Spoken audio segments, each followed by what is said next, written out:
There's the artificial kind of seeking forgiveness, astaghfirullah, astaghfirullah, astaghfirullah, astaghfirullah, astaghfirullah, which for some people is so artificial, like Ali radiallahu anhu saw somebody doing it and said to him, your istighfar needs istighfar. Because it's just rolling off your tongue. There are some things that keep you and me from seeking Allah's forgiveness. It has to do with expectation.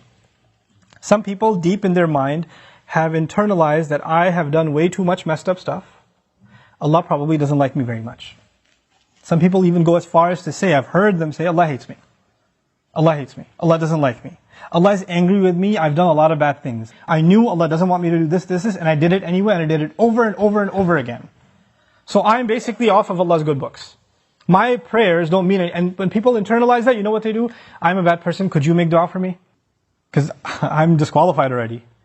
So you need to make dua for me. Because I'm hoping at least Allah will listen to you. Maybe I have a chance. Because there's no way He's going to listen to me. You seem to have a much better connection with Allah than I do. Let me take you back, short reminder. Who was the offer made to by Nuh alayhi salam?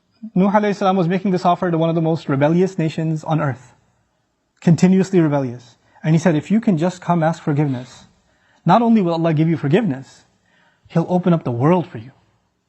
In other words, you don't get to write yourself off. You don't get to say about yourself, I'm too far gone. Seeking forgiveness is not for you, maybe for somebody else, but I'm a lost case. I'm a terminal case. I'm beyond hope.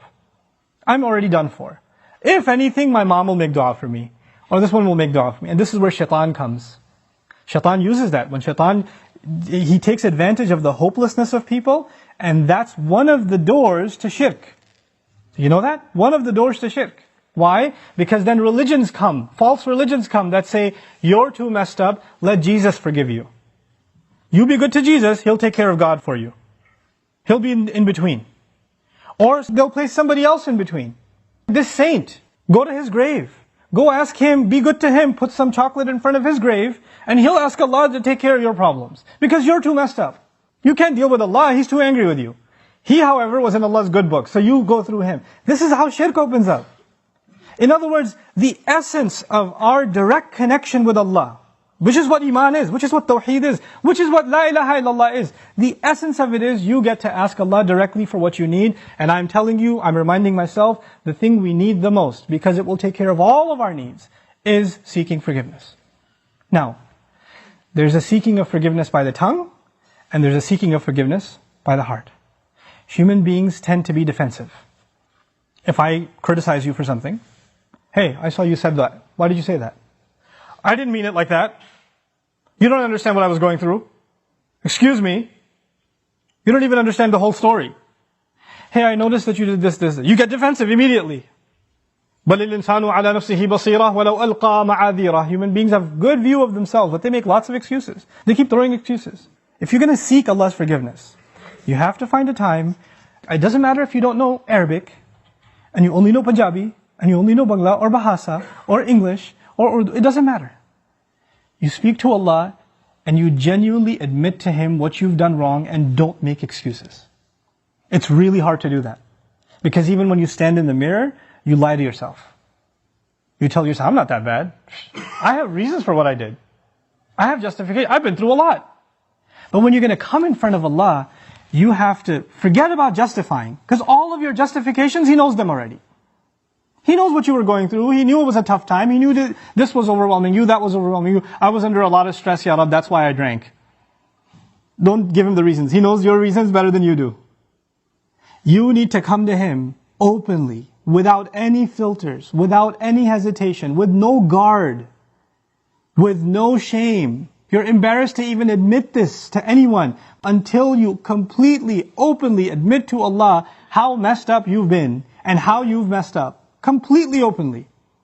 And as you do it, let me tell you, as you start verbalizing those things, I would be hard pressed to think tears are not going to roll down your eyes. It's impossible for a human being to open up so vulnerable before Allah, before anyone, and especially Allah, to open up so much and then not believe, not have tears roll down their eyes. Because it's a moment of weakness. To the world, you have to show yourself as strong and confident and you're just fine. Everybody sees you and thinks everything's okay. But the only one who gets to know nothing is okay, there's a lot of problems, is Allah. You have to open up to Him completely, and then you're going to be in a position to ask for forgiveness.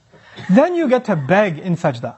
Then it turns into something else. Then it's not just astaghfirullah, astaghfirullah, astaghfirullah. It's a real conversation with Allah. It's a real confession with Allah Azza wa Jal. That's a powerful, powerful thing. Try it for yourself.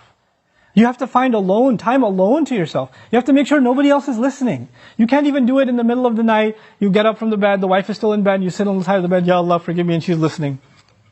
You can't do that. Be in the car by yourself. Doesn't matter. Be somewhere alone. This is just your time with Allah. Your alone time with Allah. And verbalize it. Hear yourself say it. There's one thing to just whisper it. And if you're just going to memorize a bunch of du'as in Arabic and you don't even know what they mean, and just recite them,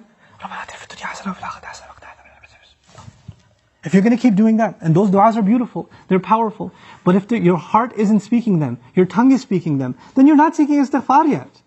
May Allah reward you for the dhikr that you're doing, for every harf that you're reciting, but that's not istighfar. Istighfar is something else. And when these tears come down, when this starts opening up, then the sky opens up.